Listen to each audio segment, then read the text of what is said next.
பாலைவனத்துல இப்படி ஒரு கோயிலா அப்படின்னு பிரமிக்க வைக்கிற விதத்துல தாங்க இந்த கோயில் இருந்துச்சு. இந்த கோயில் உருவான விதத்தையும் கேட்டிங்கன்னா இன்னும் இன்ட்ரெஸ்டிங்காக இருக்கும். பாலைவனத்திலேயே குழி தோண்டினா மேக்ஸிமம் மண்ணு தான் இருக்கும். ஆனால் இந்த இடத்துல பார்த்தீங்கன்னா குழி தோண்டி கொஞ்ச நேரத்திலே பார்த்தீங்கன்னா கல் தென்பட்டுருக்கு.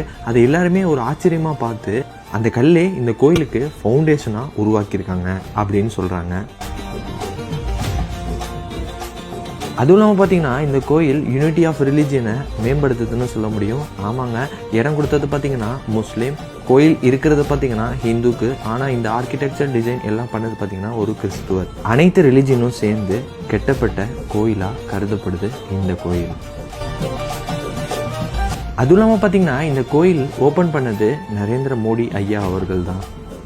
இந்த அனைத்து விஷயத்தையும் அங்கே உள்ள கைடர் இன்னொருத்தவங்களுக்கு சொல்லிட்டு இருந்தாங்க. நாங்கள் ஒட்டி கேட்டோம், அந்த விஷயத்த உங்கள்கிட்ட சொன்னோம். இந்த வீடியோ நல்லா இருந்துச்சுன்னு நினைக்கிறேன். அப்படியே இந்த வீடியோவை அபுதாபியில் இருக்க உங்கள் ஃப்ரெண்ட்ஸுக்கு ஷேர் பண்ணிட்டு அப்படியே ஃபாலோ பண்ணிக்கோங்க.